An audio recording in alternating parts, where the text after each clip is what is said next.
Sí. Muy buenas noches. Lo prometido es deuda.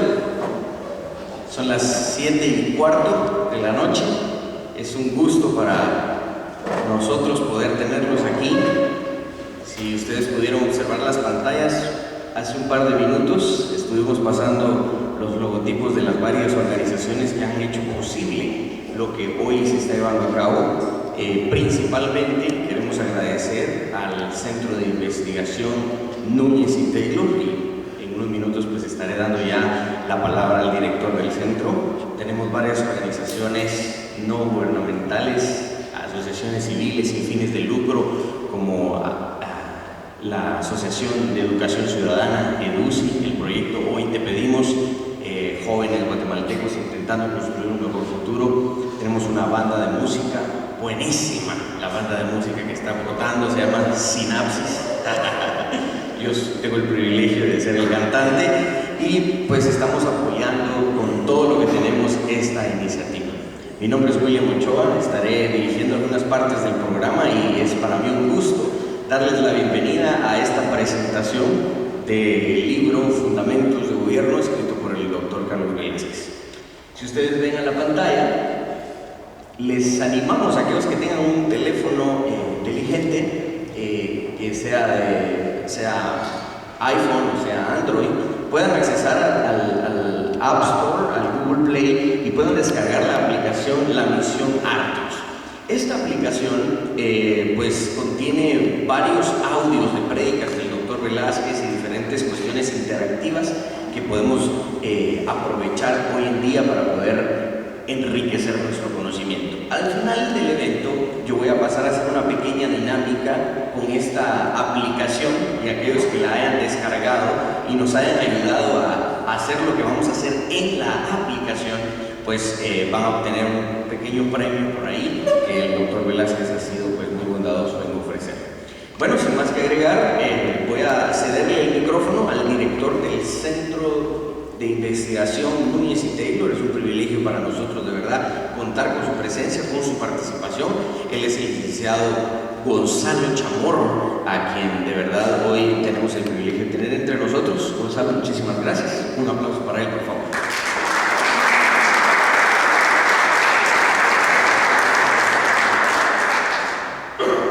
Buenas noches a cada uno de los presentes. Que tengan el cordial saludo de parte del rector de esta institución y por supuesto de su plantel de profesores y académicos del Seminario Teológico Centroamericano, cuya dependencia hoy está siendo representada por el Centro de Investigación Núñez y Taylor, y el propósito del centro es promover la vida intelectual, el diálogo académico a partir de la teología en profunda concepción y percepción con las diferentes realidades académicas como las ciencias humanas y las ciencias sociales.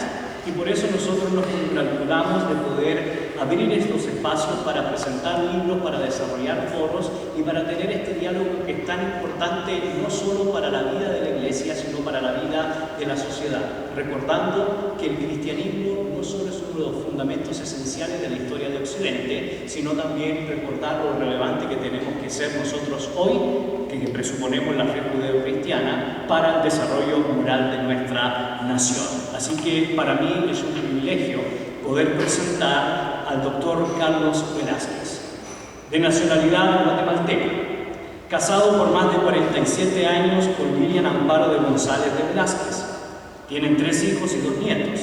Desde muy joven, el doctor Velázquez se trasladó a los Estados Unidos, lo que influyó en su formación cívica, además de haber sido diputado por 4 años y maestro de Biblia por más de 40 años. Ha sido conferencista internacional impartiendo seminarios sobre familia, política y negocios. Para el Centro de Investigación Núñez y Taylor es un placer, un honor y un privilegio presentar el texto Fundamentos de Gobierno de parte del doctor Carlos Velázquez, a quien pido que recibamos un fuerte aplauso para la presentación del mismo.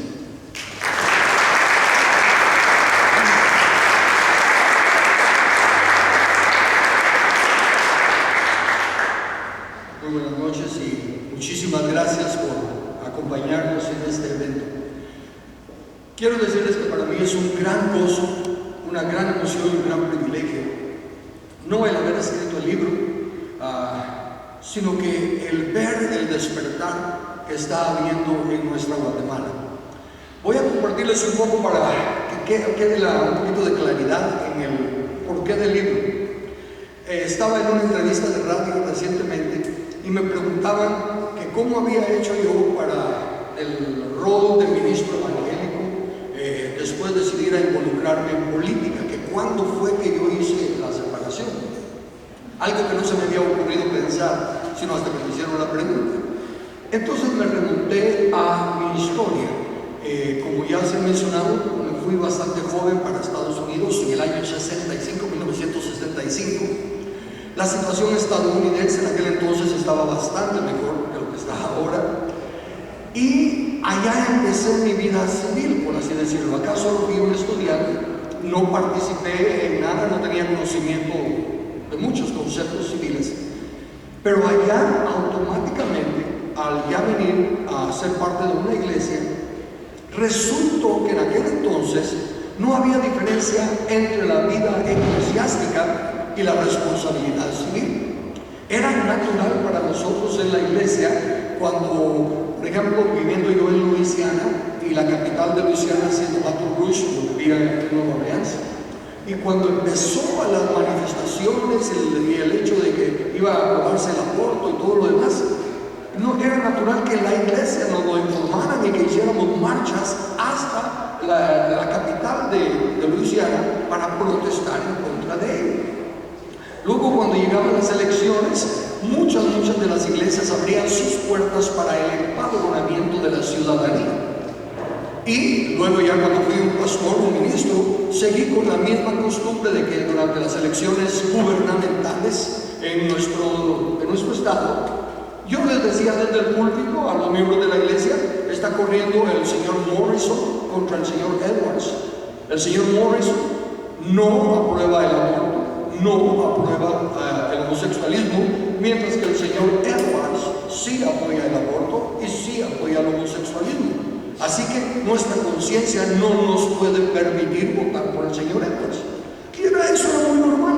Hablábamos de los aspectos cívicos, hablábamos de los aspectos de la vida, de la misma manera que enseñábamos los aspectos eclesiásticos y familiares. Cuando en el año 1984 nos trasladamos de regreso a Guatemala, después el ministerio en el que entonces me encontraba me invitó a que enseñara sobre el gobierno. Tengo la dicha y merecida el regalo de Dios de ser un maestro de la Biblia, no por mérito propio, sino por la gracia y misericordia de Dios que decidió hacerlo así. Y entonces empecé a enseñar los aspectos bíblicos de gobierno establecidos en la Biblia. Por ejemplo, en la Biblia hay 10 principios bíblicos, 10 principios para gobernar una nación conforme a la voluntad de Dios y que sea una nación próspera y que sea una nación libre. Y pues fue parte de mi estudio bíblico y yo empecé a enseñar esas cosas. Mientras enseñaba bíblicamente e históricamente no tuve problema. Pero ya para el 84 ustedes se recordarán que empezaban ya los movimientos de una campaña política, ya no recuerdo exactamente qué año fue. Y entonces yo hice lo que acostumbraba a hacer en Estados Unidos. Terminé de dar una exposición bíblica y luego dije: y para estas elecciones las circunstancias están así. Tenemos varios candidatos. Y cuando yo empiezo a querer dar las descripciones de los candidatos, los líderes me hacen señales desde atrás de que pare y que termine el mensaje allí. Y luego me toman a un lado y me dicen: aquí no podemos hablar desde el púlpito de los candidatos ni nada de eso. Aquí no se permite. Y eso está muy arriesgado. Fue así como se me limitó de la exposición pública y abierta a la cual yo estaba acostumbrado.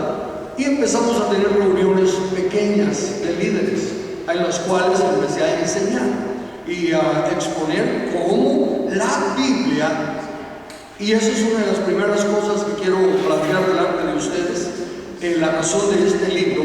Una de las primeras cosas que quiero hacer es quitarle a la Biblia el concepto místico con el que se le ha atado. La Biblia ha sido limitada con nuestro entendimiento al limitarla a ser un libro religioso, al limitarla a ser un libro prácticamente solo de la iglesia. La Biblia es el manual del Creador para su criatura. La Biblia no hace acepción de personas de si es creyente o si se pronuncia ateo. Y es un libro de leyes y principios, y ustedes saben que una característica de la ley justa, ley verdadera, es que funciona siempre, sin acepción de personas. Si un ateo, alguien que dice no creer en Dios, respeta los principios bíblicos, recibe la bendición de guardar la ley. Por el otro lado, una persona muy consagrada en la iglesia, muy dedicada a las cosas de Dios, que teóricamente debe de saber todos los principios de la palabra, si no los pone en práctica, no recibe bendición. Porque la ley no hace acepción de personas. Entonces, la ley, la palabra de Dios, la Biblia, no es un libro religioso. Claro que enseña sobre religión, al igual que enseña sobre todo lo demás. Y definitivamente, una de las cosas que enseña la Biblia y que yo desarrollo aquí en este libro es que hay tres instituciones establecidas por Dios: la familia, la iglesia y el Estado-gobierno. Aclaro Estado-gobierno porque en el español podemos usar Estado para referirnos a toda la nación o al gobierno. Y por ejemplo, en la misma Constitución de Guatemala dice: el Estado de Guatemala es soberano e independiente. Imagínense si eso se refiriera al gobierno, que son soberanos e independientes, estamos fritos, ¿verdad? Estamos bajo una tiranía. Ahí está hablando del pueblo. Y es el que se organiza, es el pueblo, no los gobernantes. Ellos se organizan, pero en una forma chiquita. Entonces hay tres instituciones: la familia, la iglesia y el Estado. Dice específica y claramente la Biblia que toda autoridad está con Dios. Él es el único soberano, Él es el único que tiene autoridad. Consecuentemente, toda otra autoridad que se ejerce tiene que ser delegada. Y Dios delega la autoridad en tres instituciones: la familia, la iglesia y el Estado. A cada una le da una área donde debe desenvolverse y le da autoridad sobre la responsabilidad que tiene. Ninguna de las tres tiene autoridad sobre las otras dos. Ninguna de las tres es la principal. Sin embargo, dependiendo de su función, así es el nivel de su autoridad. Al ver en una diagrama las tres instituciones, nos encontramos que la familia es la que más responsabilidades tiene. De hecho, la Biblia comienza con la historia, la fundación de una familia, y termina con la que va a ser la fundación, las bodas del postrer Adán. Comienza con el matrimonio del primer Adán y termina con el matrimonio del postrer Adán. Comienza la historia con la familia de Adán, después del diluvio comienza la historia con la familia de Noé, y después de todo eso se le pasa el mensaje a la familia de Abraham. Y en los tres casos lo que cuenta es que van a guardar la ley de Dios y que eso es lo que va a hacer que la tierra prospere. Entonces yo me dediqué a escribir mensajes, notas, estudios y a impartir un seminario. Por los últimos 2 años previos a las elecciones estuvimos impartiendo el seminario y presentando estos principios, y al terminar nos preguntaban que si había más información. De ahí que por eso decidimos plasmarlo en el libro otra vez, para que aquellos que en el seminario no alcanzamos a exponer todos los principios lo puedan leer despacio en casa y lo puedan expandir.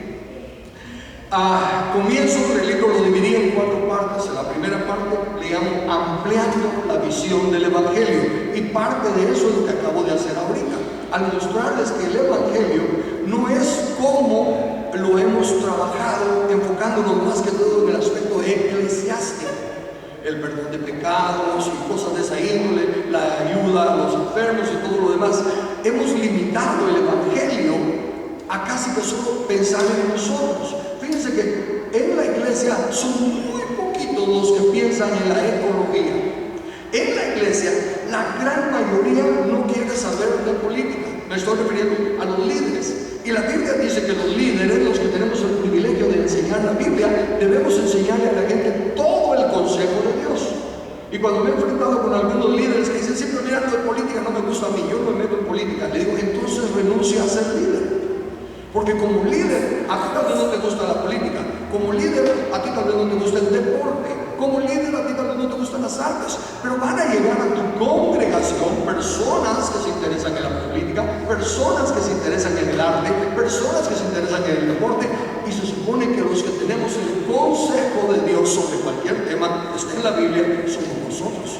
No es asunto de gustos ni de preferencias, sino que de obediencia a enseñar todo el consejo de Dios. Pablo, al despedirse, le dijo a los líderes a los que congregó, y les digo, mi conciencia está tranquila, porque yo no he rehuido anunciaros todo el consejo de Dios.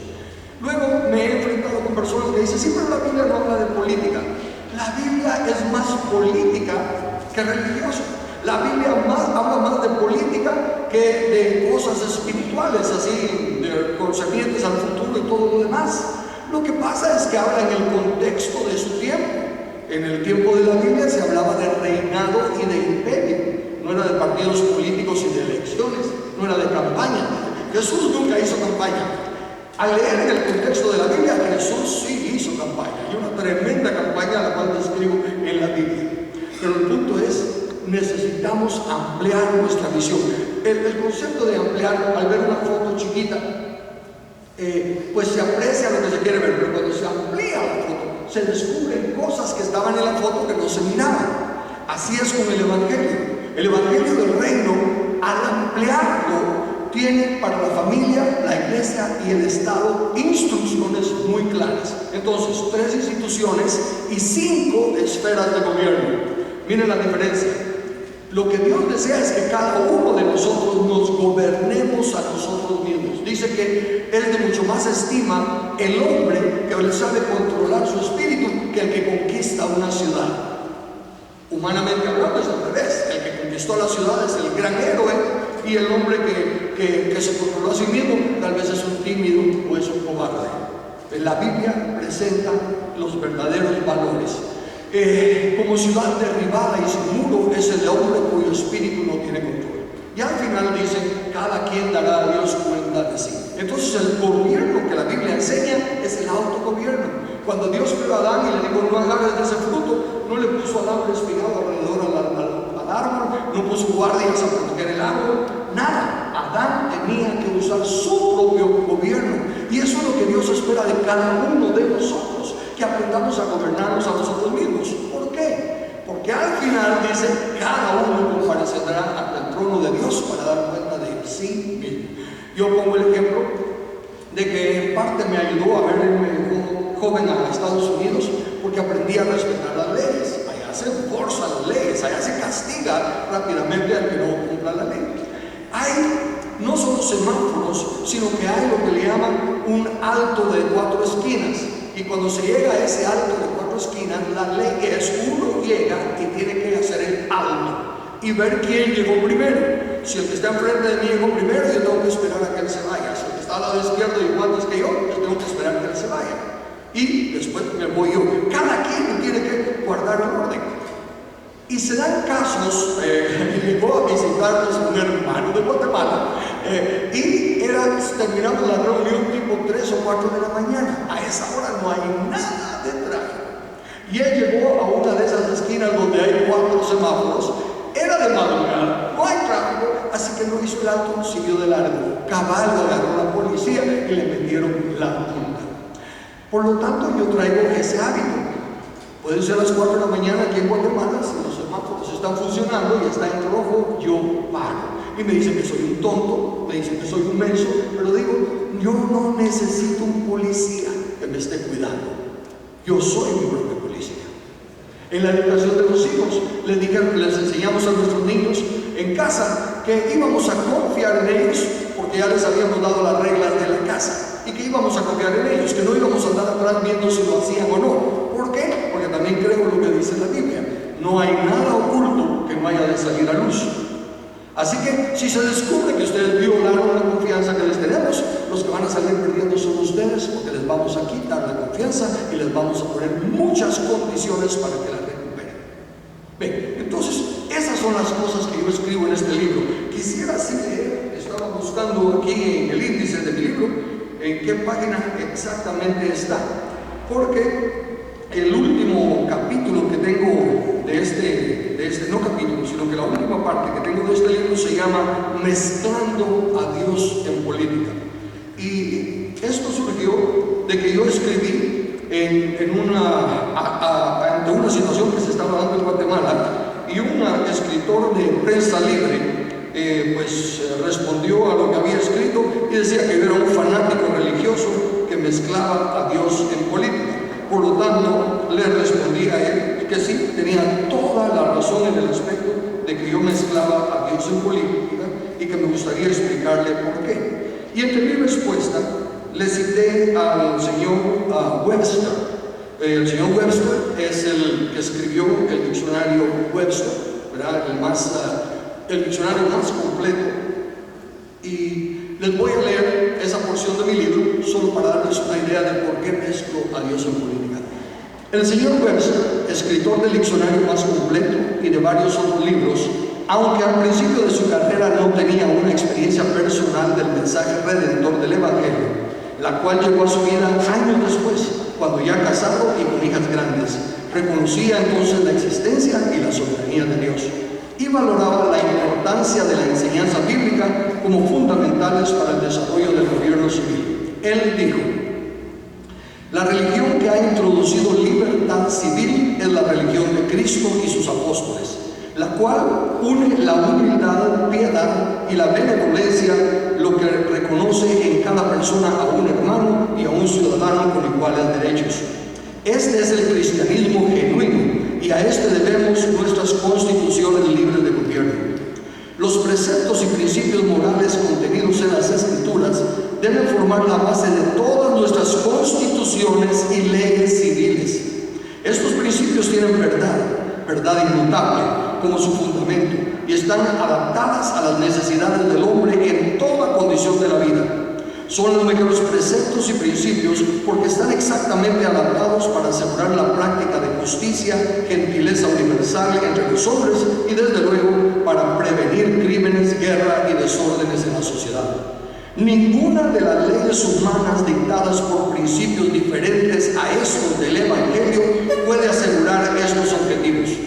Todas las miserias y maldades de las cuales el hombre sufre, vicios, crimen, ambición, injusticia, esclavitud y guerra, proceden del hecho de menospreciar o descuidar los preceptos contenidos en la Biblia.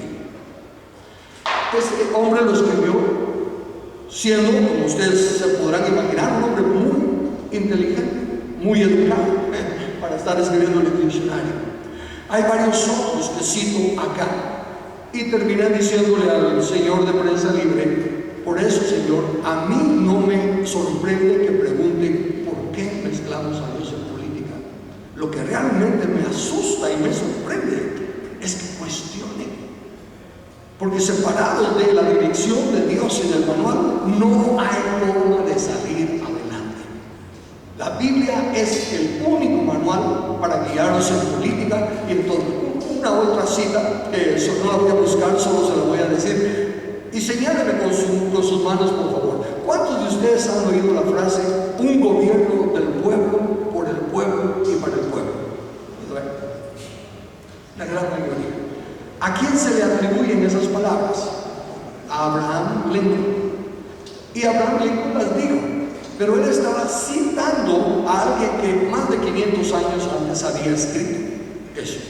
¿Han oído hablar del señor John Wycliffe? Él fue, ya no está con nosotros, él fue el traductor de la Biblia, el que primero tradujo la Biblia al inglés. Y cuando se tradujo la Biblia, en la primera Biblia, en su primera página, él escribió: la Biblia está traducida. Este libro será para el gobierno del pueblo, por el pueblo y para el pueblo. Debe ser la norma que dicte no solo los aspectos religiosos, sino que todos los aspectos cívicos y políticos de la humanidad. El gran escritor William Blackstone, tremendo jurista que inspiró a la escritura de la Constitución norteamericana y las leyes de Inglaterra.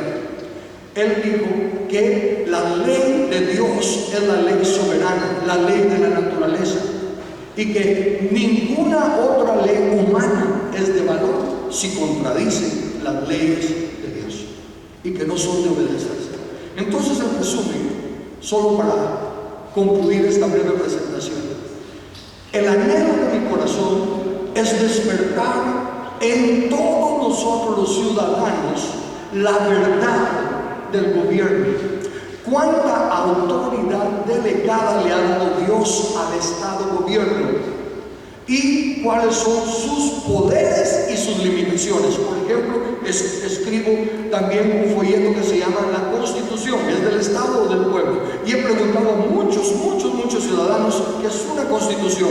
Y en resumen, la gran mayoría me dice que la Constitución es la que nos garantiza derechos, que la Constitución es la que norma las leyes de la nación y varias otras cosas que en parte secundaria o consecuentes son verdad. Pero el objeto primordial de la Constitución es limitar el poder de los gobernantes. Les he dicho que la Constitución, poniéndolo en otras palabras, es la carta de trabajo que el pueblo jefe le escribe al empleado gobierno, en la cual le dice para qué lo contrata y hasta dónde le da permiso. El gobierno no nos da derechos a nosotros se los damos al gobierno.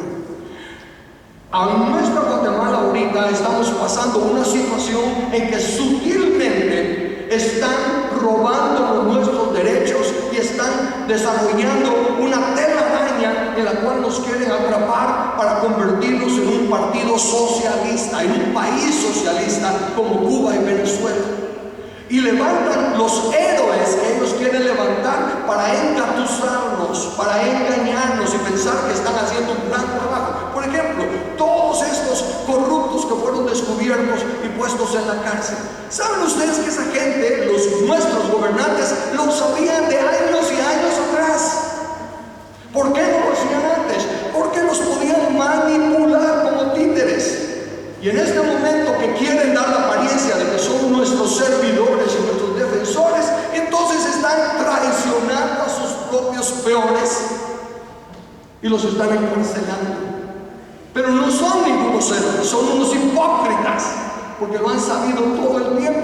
Y están engañando al pueblo porque el pueblo dice, ahora sí están haciendo justicia. No, simplemente están sacrificando a sus peones menos importantes para conquistar nuestras mentes y poner en gobierno a su propia gente. Y luego con leyes esclavizarlos como está Cuba, como está Venezuela.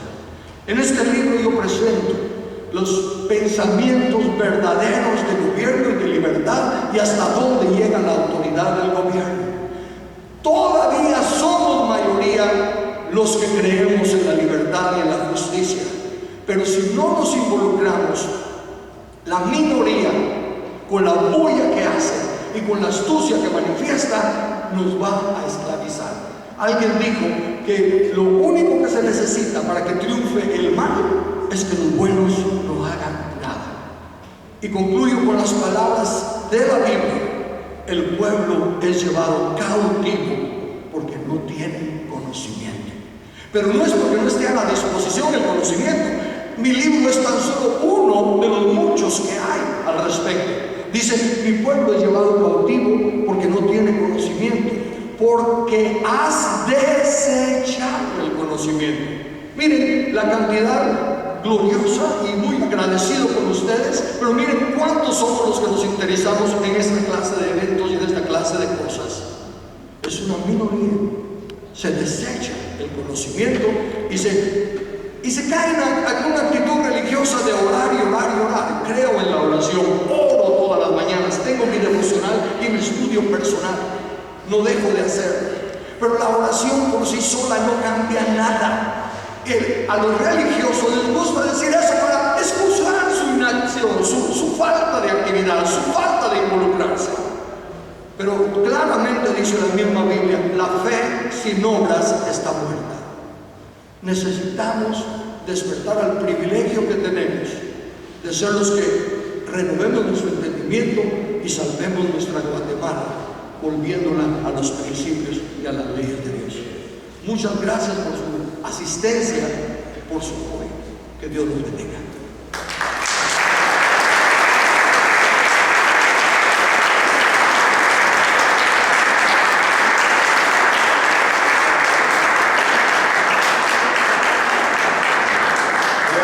Un aplauso más fuerte para el doctor Carlos Velázquez.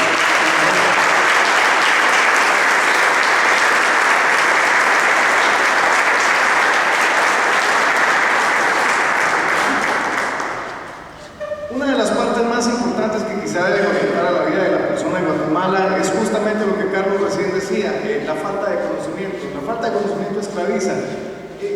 A veces el ciudadano común, el ciudadano corriente, nosotros no reaccionamos muchas veces en cosas tan pequeñas como esta. Cuando escuchamos hablar del Estado, ¿qué dice la gente acerca del Estado? ¿Qué es lo que piensa? Inmediatamente vienen a su mente los empleados públicos, es decir, los empleados públicos son haraganes, los empleados públicos allá, corruptos, ladrones, bla, bla, bla, bla. Cuánta cosa puedan imaginarse acerca de los empleados públicos, confundiendo la denominación de Estado justamente con uno de sus sectores. El sector público del Estado, evidentemente, no son lo mismo.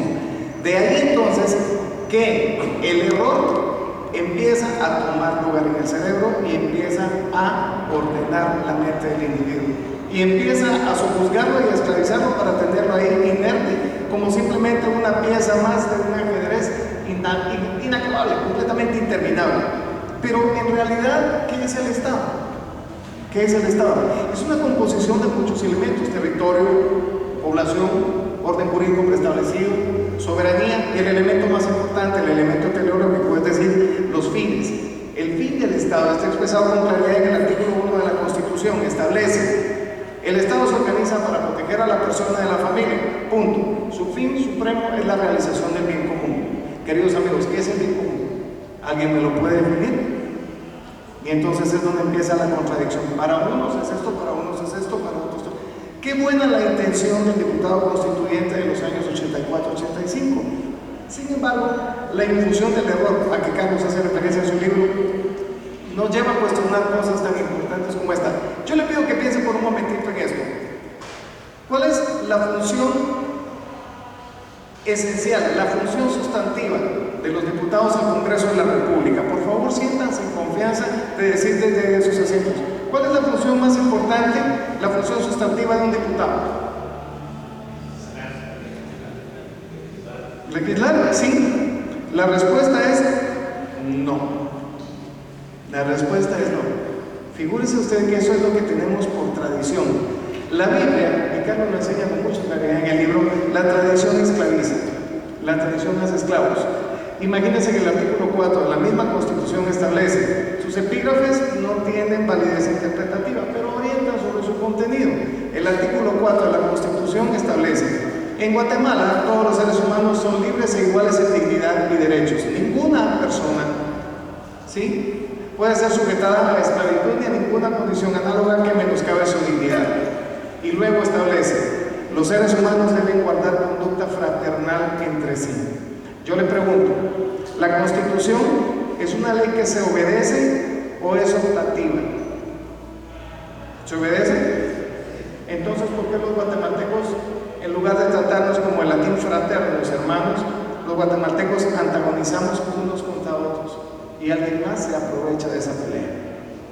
Insisto, la tradición esclaviza. Querida amiga, querido amigo, inicialmente muchas gracias por honrarnos esta noche con su presencia, pero más bienaventurados son ustedes de asistir a la presentación de un libro tan fenomenal como este, en el que aprendemos cosas que de hecho debían ser pan diario de los niños, no de nosotros los adultos. La función sustantiva de un diputado al Congreso de la República no es legislar. Su función esencial es ser representante. Hay una confusión enorme, si quiere anotarlo. La confusión deviene de que el artículo 157 de la misma Constitución establece que la potestad legislativa corresponde a los diputados. Ahora, ¿qué quiere decir la palabra potestad? Quiere decir que en virtud de que los tres organismos de Estado, ¿sí?, son iguales y no pueden ejercer superioridad ninguno sobre otro, ¿sí?, entonces quiere decir que la potestad legislativa le corresponde por imperio constitucional al Congreso. Quiere decir que el organismo judicial no puede legislar, ni el organismo ejecutivo puede legislar. Pero entonces, si la potestad legislativa no quiere decir la función esencial, ¿cuál es entonces la función de los diputados? Es la función representativa. Supuestamente, un diputado que usted no conoce y que integró una lista nacional que usted no tuvo a la vista y de la cual ignoraba la conducta, la hoja de vida y la manifestación personal de cada uno de los candidatos, llegó porque usted depositó en una urna electoral un voto que favoreció a alguien que había comprado la casilla con anterioridad. ¿Está siguiéndome? Esta es tu Guatemala, dice nuestra cancioncita tradicional. Es decir, si usted quiere seguir siendo parte de este rebaño inacabable de personas que no tienen la menor idea de lo que es una constitución política y de por qué un pequeño grupo de personas, abusando de supuestos poderes otorgados constitucionalmente, que el pueblo por ignorarlos no los defiende ni los exige, entonces luego hagamos realidad las palabras de Albert Einstein: locura es seguir haciendo las mismas cosas y obtener esperados resultados diferentes. Amigos, el concepto de gobierno es un concepto bíblico. El gobierno es ordenado por Dios. La fuente de autoridad de todo gobierno es Dios. En consecuencia, las reglas para su constitución y para su ejercicio solo pueden provenir del manual que Dios dejó al hombre. Y la Biblia no es la historia de Dios. La Biblia es la historia del hombre. Entonces, el manual de cómo ejercer gobierno está en la Biblia. El libro de Carlos se llama Fundamentos de Gobierno. Entonces, si usted quiere aprender qué es lo que Dios dejó establecido acerca del gobierno, empiece a leerlo y empiece a preguntarse y a cuestionarse todas estas cosas tan hermosas que Carlos expone con maravilla y con magistralidad enorme a lo largo de todo el libro, para cuestionar por qué seguimos estando como estamos. Hay una inclusión maravillosa también en este libro que se llama Instrucciones para la elección de gobernantes. ¿Cuáles son las instrucciones que tenemos nosotros para la elección de gobernantes en Guatemala? Bueno, que la campaña electoral arranque en la fecha establecida, que el Tribunal Supremo Electoral da a conocer y da por iniciada la contienda. Entonces empiezan a ponerse una serie de reglas aparentes que limitan el ejercicio de los partidos políticos para que no puedan sobrepasarse los unos a los otros. Pero ¿cuáles son las instrucciones que recibe el ciudadano en cuanto a la elección de gobernantes? Ninguna. Dígame, ¿usted ha tenido a la vista alguna vez la escritura de constitución de un partido político? A lo mejor ni sabe lo que es eso, ni cuál es el trámite que lleva ante el registro de ciudadanos. Entonces, ¿se da cuenta? Yo no le estoy diciendo vuélvase abogado, vuélvase politólogo, vuélvase estadista. Solo le estoy diciendo vuélvase ciudadano. Y si va a ser súbdito, sea súbdito del reino de Dios. Y para entender sus leyes, si no tiene una, compre una Biblia. Y si quiere entenderla, empiece a estudiar el libro del doctor Carlos Velázquez. Me dio mucho gusto estar con ustedes. Mi nombre es Ricardo Villatoro, que Dios los bendiga. Gracias.